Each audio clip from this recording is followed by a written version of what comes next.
میری بات سمجھ آ رہی؟ میں آسان اردو بول رہا ہوں تاکہ آپ کو سمجھ میں آئے. تو جب سمجھ آئے مجھے کیسے پتہ چلے گا کہ آپ کو سمجھ آئی ہے؟ تو آپ نے کہنا ہے سبحان اللہ. ایک دفعہ سبحان اللہ کہو جنت میں درخت لگ جاتا ہے. میں دعا کرتا ہوں اللہ جو سبحان اللہ کہے اس کو جنتی بنا دے. یہاں مجمع میں کئی اللہ والے ہیں جن کی دعائیں قبول ہوتی ہیں، آمین بھی دعا ہے. تو آپ نے جب سبحان اللہ کہا یہ دعا آپ کو مل گئی، آپ انشاءاللہ جنتی ہوں گے. اے اللہ جو سبحان اللہ کہے اس کو جنتی بنا دے. پہلی بات میں نے کہی یہ مدرسہ اللہ کے ہاں قبول ہے. کہو یہ مدرسہ اللہ کے ہاں، اتنا یہ اللہ کے ہاں قبول ہے. اس کی بنیاد اخلاص پر ہے، اللہ کی رضا پر ہے. اگر اخلاص اور رضا پر نہ ہوتا، اللہ کے ہاں قبول نہ ہوتا، یہ 100 سال تو کیا 1 سال بھی پورا نہ کر سکتا. یہ اللہ کے ہاں قبولیت. چونکہ ایک دینی مدرسے کے 100 سال کا اجتماع ہے، تو اس لیے میں نے سوچا کہ آج میں جو آپ کے سامنے گزارشات پیش کروں گا، میری تقریر اور گفتگو کا عنوان بھی دین کا مدرسہ ہوگا. دین کا مدرسہ کیا ہے، اس کی تاریخ کیا ہے، اس کا مقصد کیا ہے، اور دین کے مدرسے کی خدمات کیا ہیں، دین کے مدرسے نے دنیا کو اور انسانیت کو کیا دیا ہے، یہ میری گفتگو کا عنوان ہوگا. اس حوالے سے پہلی بات آپ نے نوٹ کرنا ہے، دل و دماغ میں بٹھانا ہے، اس کو سمجھنا ہے. میرے دوستوں پہلی بات یہ سمجھ لو، اور یہ اس لیے سمجھنا ہے کہ آج دنیا کی جتنی عالمی طاقتیں ہیں، جتنی بین الاقوامی طاقتیں ہیں، جتنی طاغوتی طاقتیں ہیں، ان کے ایجنڈے پر سر فہرست جہاں اسلام ہے، مسلمان ہے، وہاں سب سے زیادہ ان کا نشانہ اور ہدف اور ٹارگٹ دین کا مدرسہ ہے. وہ مدرسے کو زیر بحث لاتے ہیں، مدرسے پر اعتراضات کرتے ہیں، مدرسے پر سوالات اٹھاتے ہیں، مدرسے کے نصاب تعلیم کو متنازع بنانے کی کوشش کرتے ہیں، مدرسے کے نظام تعلیم کو متنازع بنانے کی کوشش کرتے ہیں، مدرسے پر سوالات انگلیاں اٹھتی ہیں، مدرسے کے خلاف منصوبے بنتے ہیں. تو آج بنگلہ دیش کے مسلمانوں سمجھ کر جانا مدرسہ کیا ہے، مدرسے نے کیا دیا ہے، مدرسے کا ہمارے ساتھ کیا تعلق ہے، مدرسے کا ہم پر کیا احسان ہے. تو میرے دوستو اس مدرسے کو سمجھو، مدرسہ کیا ہے. تو پہلی بات جو میں آپ کو عرض کرنے لگا ہوں وہ یہ ہے کہ جتنا پرانا اسلام ہے اتنا پرانا مدرسہ ہے. جب دنیا میں اسلام آیا اسی دن دنیا میں مدرسہ آیا. اونچی آواز سے کہو سبحان اللہ. یہ ہم نے دین کو سمجھنا ہے. یہ رسمی جلسہ نہیں ہے. میں پاکستان سے سفر کر کے صرف کسی رسم کے لیے نہیں آیا. دین کو بیان کرنا ہے، سمجھنا سمجھانا ہے. پہلی بات میں نے آپ کو عرض کی، جب دنیا میں اسلام آیا اسی وقت دنیا میں مدرسہ آیا. مدرسہ کب آیا؟ جو جانتے ہیں وہ جواب دے. اللہ جو جواب دے ان کو مکہ مدینہ دکھا. بلند آواز سے کہو مدرسہ کب دنیا میں آیا؟ جب اسلام آیا. مدرسہ کب آیا؟ جب قرآن آیا. مدرسہ کب آیا؟ جب امام الانبیاء رحمت عالم حضور اکرم صلی اللہ علیہ وسلم کی نبوت کا آغاز ہوا، جب آپ کی نبوت کا اعلان ہوا، آپ کے پیغمبر اور نبی ہونے کا اعلان ہوا، اس وقت دنیا میں مدرسہ آیا. جس دن دنیا میں اسلام آیا، جس دن دنیا میں قرآن آیا، جس دن دنیا میں اللہ کے نبی کی نبوت کا اعلان ہوا، میرے دوستو اسی دن دنیا میں دین کا مدرسہ آ گیا.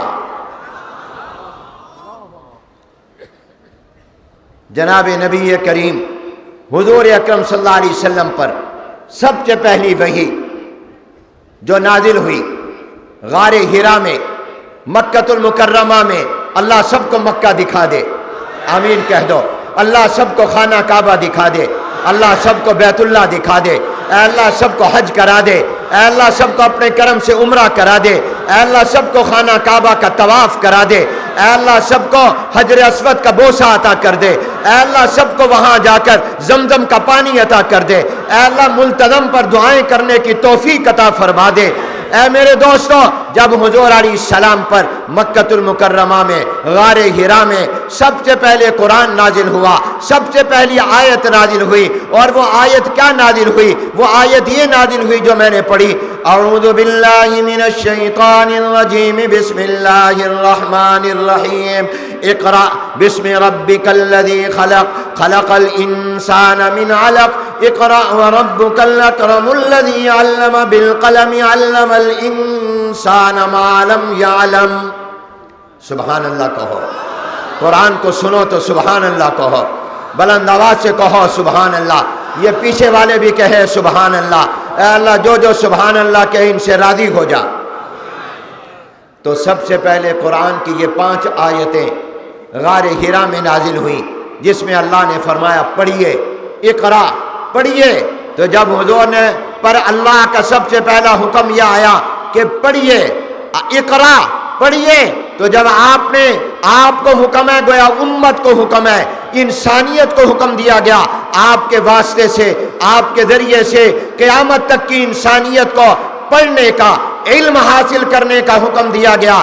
تو جب آپ پر یہ حکم آیا تو آپ نے پڑھانا ہے، لوگوں نے پڑھنا ہے، آپ نے انسانیت کا استاد بننا ہے۔ تو جب پڑھنے کا ذکر آیا تو پڑھا اور پڑھایا مدرسے میں جاتا ہے۔ جس دن یہ وحی آئی، جس دن یہ قرآن کی آیتیں نازل ہوئی، اسی دن دین کا مدرسہ بھی بن گیا۔ سب سے پہلا مدرسہ اسلام کا، سب سے پہلا مدرسہ قرآن کا، سب سے پہلا مدرسہ دین کا، سب سے پہلا مدرسہ شریعت کا۔ اے بنگلہ دیش کے مسلمانوں، میں آپ سے پوچھتا ہوں، بتاؤ اسلام کا، دین کا سب سے پہلا مدرسہ کہاں بنا؟ کہاں بنا؟ چاٹگام میں، ڈھاکے میں، کراچی میں؟ نہیں، سب سے پہلا مدرسہ بنا کہو مکۃ المکرمہ میں۔ کہاں؟ مکۃ المکرمہ میں۔ اور مکۃ المکرمہ میں کہاں بنا؟ غار حرا میں۔ سب سے پہلا مدرسہ غار حرا۔ کہو اپنی زبان سے، سب سے پہلا مدرسہ۔ اے اللہ جو جو کہے ان کو غار حرا دکھا دے، جو جو کہے ان کو مکہ دکھا دے۔ بتاؤ سب سے پہلا مدرسہ کہاں بنا؟ مکۃ المکرمہ میں۔ مکہ شہر کی کس جگہ میں بنا؟ غار حرا میں۔ اسلام کا سب سے پہلا مدرسہ غار حرا۔ غار حرا میں سب سے پہلا مدرسہ بنا۔ تو جس دن اسلام آیا، جس دن قرآن آیا، اسی دن مدرسہ آ گیا۔ پھر دار ارقم بھی مدرسہ بنا۔ حضور علیہ السلام مدینہ پاک آئے، مسجد نبوی بنائی، صفہ چبوترے پر بھی مدرسہ بنا دیا۔ اور بنگلہ دیش کے مسلمانوں یاد رکھو، کسی کالج کو، کسی یونیورسٹی کو، کسی سکول کو اس بات پر ناز ہوگا، اس بات پر فخر ہوگا کہ میرا تعلق آکسفورڈ سے ہے، میرا تعلق کیمبرج سے ہے، میرا تعلق امریکہ کی یونیورسٹی سے ہے، میرا تعلق برطانیہ کی لندن کی یونیورسٹی سے ہے، میرے سکول اور کالج کا نصاب نظام وہاں فرانس سے ہے اور ہالینڈ سے ہے، جرمنی سے ہے۔ لیکن مدرسے والوں، تم اللہ کا شکر ادا کرو کہ تمہارے مدرسوں کا تعلق مکہ اور مدینہ کے ساتھ ہے۔ تمہارا تعلق مکۃ المکرمہ کے ساتھ ہے، مدینہ منورہ کے ساتھ ہے، غار حرا کے ساتھ ہے، دار ارقم کے ساتھ ہے، صفہ چبوترے کے ساتھ ہے۔ اور تمہارا اسلام سے اتنا پکا اور مضبوط تعلق ہے کہ جس دن دنیا میں اسلام آیا اسی دن مدرسہ آیا، جس دن دنیا میں قرآن آیا اسی دن مدرسہ آیا، جس دن حضور کی نبوت کا اعلان ہوا اسی دن نبوت کے علوم کا مدرسہ بھی بن گیا۔ سبحان اللہ، اونچی آواز سے کہو، بلند آواز سے کہو سبحان اللہ۔ جنت میں ایک درخت لگ جاتا ہے جب تم سبحان اللہ کہتے ہو۔ یہ سبحان اللہ سلیمان کی بادشاہت سے بھی زیادہ قیمتی ہے، سلیمان علیہ السلام کی۔ تو میرے دوستوں، میں نے پہلی بات آپ کو بتائی میرے بھائیوں، میں نے کیا بتائی؟ میں تو نقل کی ہے کہ جتنا پرانا اسلام ہے اتنا پرانا مدرسہ ہے. مدرسہ آج نہیں بنا، مدرسہ سال پہلے نہیں بنا، یہ 100 سال کا مدرسے کا رشتہ، اس کا تعلق بھی ساتھ ہے، دار ارقم کے ساتھ ہے، مکۃ المکرمہ کے ساتھ ہے، مدینہ منورہ کے ساتھ ہے. یہ اسی اقرا بسم ربک الذی خلق پر عمل کا نمونہ ہے. یہ تو میں نے مدرسے کی تاریخ بتا دی. مدرسے کا مقصد کیا ہے؟ مدرسہ کیوں؟ مدرسے کا مقصد بھی وہ ہے جو حضور علیہ السلام کی نبوت کا مقصد ہے، جو جناب نبی کریم رحمت عالم حضور علیہ السلام کی بعثت کا مقصد ہے کہ اللہ نے آپ کو جس مقصد کے لیے بھیجا وہی مدرسے کا مقصد ہے. قرآن کہتا ہے حضور علیہ السلام کو کیوں اللہ نے بھیجا. قرآن سے پوچھتے ہیں بسم اللہ الرحمن الرحیم لقد من اللہ علی المؤمنین اذ بعث فیہم رسولا من انفسہم یتلو علیہم آیاتہ ویزکیہم ویعلمہم الکتاب والحکمہ وإن کانوا من قبل لفی ضلال مبین. حضور اکرم صلی اللہ علیہ وسلم کو اللہ نے کیوں بھیجا؟ فرمایا اس لیے بھیجا، نمبر 1 تاکہ آپ قرآن کریم کی آیتوں کی تلاوت کریں، آپ قرآن کریم پڑھ کر ان کو سنائیں. یہ حضور کی زندگی کا پہلا مقصد ہے تاکہ جو قرآن آپ پر نازل ہوا وہ آپ لوگوں کے سامنے قرآن پڑھیں، صحابہ کے سامنے پڑھیں، قرآن کریم کے الفاظ کی تلاوت کریں، آپ اسی طرح پڑھیں جس طرح اللہ نے آپ کو پڑھایا، اس میں کوئی فرق بھی نہ آئے، تجوید کا خیال رکھیں. یہ اللہ نے حضور کی پہلی ڈیوٹی لگائی. میں آپ سے پوچھتا ہوں، بتاؤ بابو نگر، چاٹ گام بنگلہ دیش کے مسلمانوں، ان مدرسوں میں صبح سے شام تک، شام سے رات گئے تک قرآن پڑھا جاتا ہے کہ نہیں پڑھا جاتا؟ بولو بولو، قرآن پڑھا جاتا ہے کہ نہیں پڑھا جاتا؟ جو حضور کے آنے کا مقصد، حضور کی نبوت کا مقصد، وہ ان مدرسوں میں ہے یا نہیں ہے؟ قرآن کی تحفیظ کا شعبہ، قرآن میں کی تجوید کا شعبہ، ناظرہ قرآن کا شعبہ، یہ جو مدرسوں میں ہے. مدرسہ بنتا اس لیے ہے تاکہ قرآن ناظرے پڑھایا جائے، قرآن کو حفظ کرایا جائے، قرآن کو تجوید کے ساتھ پڑھایا جائے. تلاوت آیات جو حضور کی بعثت کا مقصد، جو حضور کی زندگی کا مقصد، جو حضور کی نبوت کا مقصد، جو حضور کی رسالت کا مقصد، مدرسے کا مقصد بھی وہی ہے جو تاجدار مدینہ کا مقصد ہے. سبحان اللہ کہو بلند آواز سے. ان مدرسوں میں قرآن پڑھایا جاتا ہے. قرآن کا معنی کیا ہے؟ قرآن کا معنی ہے سب سے زیادہ پڑھی جانے والی کتاب. سب سے زیادہ، آپ سے کوئی پوچھ لے قرآن کا مطلب کیا ہے، قرآن کا معنی کیا ہے، تو آپ بتائیے قرآن کا مطلب ہے سب سے زیادہ پڑھی جانے والی کتاب. کائنات میں اتنا کوئی اور کتاب کو نہیں پڑھا گیا جتنا قرآن پڑھا جا رہا ہے، اور پڑھا گیا اور پڑھا جائے گا. اور بنگلہ دیش کے مسلمانوں، تم سمجھ رہے ہوگے انشاءاللہ. سوال کا جواب دو. قرآن سب سے زیادہ بازاروں میں پڑھا جاتا ہے، قرآن سب سے زیادہ عدالتوں میں، کچہریوں میں، تھانوں میں پڑھا جاتا ہے، یا قرآن کریم سب سے زیادہ آپ کی پارلیمنٹ میں پڑھا جاتا ہے، اسمبلیوں میں پڑھا جاتا ہے، قرآن کریم سب سے زیادہ گھروں میں پڑھا جاتا ہے؟ نہیں، ان جگہوں میں نہیں. میں آپ سے پوچھتا ہوں، بتاؤ قرآن سب سے زیادہ کہاں پڑھا جاتا ہے؟ کوئی زبان خاموش نہ رہے. اے اللہ جو جو جواب دے قرآن کو ان کے حق میں سفارشی بنا دینا. سچ بتانا، قرآن سب سے زیادہ کہاں پڑھا جاتا ہے؟ سارے کہو مدارس میں. قرآن سب سے زیادہ کہاں پڑھا جاتا ہے؟ کوئی زبان چپ نہ رہے. اتنی زور سے کہو کہ ڈھاکہ تک آواز چلی جائے. قرآن سب سے زیادہ کہاں پڑھا جاتا ہے؟ قرآن سب سے زیادہ کہاں پڑھا جاتا ہے؟ قرآن سب سے زیادہ کہاں پڑھا جاتا ہے؟ مدارس میں. حضور کی زندگی کا مقصد بھی قرآن پڑھنا، قرآن کی تلاوت کرنا، اس مقصد میں لگا ہوا ہے یہ مدرسہ. قرآن سب سے زیادہ یہاں پڑھا جاتا ہے تو قرآن کے قرآن ہونے کا ثبوت مدرسہ ہے. آپ سے کوئی پوچھے سب سے زیادہ قرآن پڑھا جاتا ہے کیا دلیل ہے، تو آپ کہو مدرسہ ہے، جہاں صبح سے شام تک، رات تک کتنے قرآن ختم ہوتے ہیں، کتنا قرآن پڑھا جاتا ہے، شمار نہیں کیا جا سکتا، گنا نہیں جا سکتا۔ قرآن کے قرآن ہونے کا ثبوت اس دنیا میں مدرسہ ہے، قرآن کے قرآن ہونے کی دلیل مدرسہ ہے۔ لاؤ لوگوں کو دیکھو یہاں پر قرآن کریم روزانہ کتنا یہاں پڑھا جا رہا ہے۔ تو پہلا مقصد حضور کی زندگی کا یتلو علیہم آیاتی، یہی مقصد مدرسے کا۔ حضور علیہ السلام کی زندگی کا دوسرا مقصد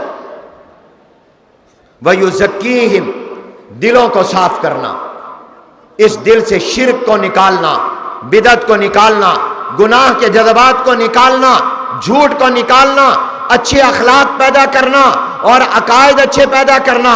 مدرسے کا مقصد بھی یہی ہے۔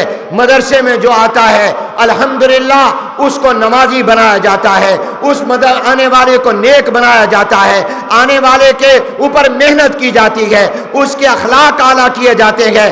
جو حضور کی زندگی کا مقصد تزکیہ ہے، مدرسے کا مقصد بھی تزکیہ ہے۔ تیسرا مقصد وَيُعَلِّمُهُمُ الْكِتَابَ، حضور علیہ السلام کی زندگی کا مقصد قرآن کی تعلیم دینا، قرآن کے معنی سکھانا۔ یتلو علی تلاوت کا تعلق الفاظ کے ساتھ ہے اور تعلیم کتاب کا تعلق معانی کے ساتھ ہے، تفسیر کے ساتھ ہے، تشریح کے ساتھ ہے۔ ان مدرسوں میں درس نظامی ہے، کئی سال تک پڑھایا جاتا ہے، قرآن کی گرامر، قرآن کا ترجمہ، قرآن کی تفسیر، قرآن کی تشریح، اس سے متعلقہ علوم، حدیث اور فقہ پڑھائی جاتی ہے۔ حضور علیہ السلام کی زندگی کا جو مقصد تعلیم کتاب ہے، وہی مقصد دین کے مدرسے کا ہے۔ حضور کی زندگی کا چوتھا مقصد تعلیم حکمت ہے، اور حکمت کا جامع معنی کئی معنی کیے گئے، سنت ہے۔ اس مدرسے میں سنت کی تعلیم دی جاتی ہے، مدارس میں سنت سکھائی جاتی ہے۔ حضور کی زندگی کیا ہے، اسوہ حسنہ کیا ہے، آپ کا طریقہ کیا ہے۔ تو مدرسہ کہ وہی مقصد ہے جو حضور علیہ السلام کی زندگی کے مقصد ہے۔ حضور کی زندگی کا مقصد، بعثت کا مقصد، آپ کی نبوت کا مقصد، قرآن کی آیتوں کی تلاوت، مدرسے کا مقصد بھی یہی۔ حضور کی زندگی کا مقصد قرآن تزکیہ، مدرسے کا مقصد بھی تزکیہ۔ حضور کی زندگی کا مقصد تعلیم کتاب، مدرسے کا مقصد بھی تعلیم قرآن۔ حضور کی زندگی کا مقصد سنت کی تعلیم، مدرسے کا مقصد بھی سنت کی تعلیم ہے۔ جو حضور کی زندگی کا مقصد وہی مدرسے کا مقصد ہے۔ میں نے آپ کو مدرسے کی تاریخ بتائی۔ مدرسہ اس وقت آیا جب اسلام آیا۔ پھر مدرسے کا مقصد کیا ہے؟ میں نے بتایا کہ مدرسے کا مقصد ہے وہی جو جناب نبی کریم حضور اکرم صلی اللہ علیہ وسلم کی بعثت کے مقاصد ہے۔ یہ مدرسہ جس نے 100 سال اپنی زندگی کے پورے کیے ہیں، اس مدرسے نے اپنے 100 سال انہی مقاصد میں لگائے ہیں، انہی اغراض میں لگائے ہیں۔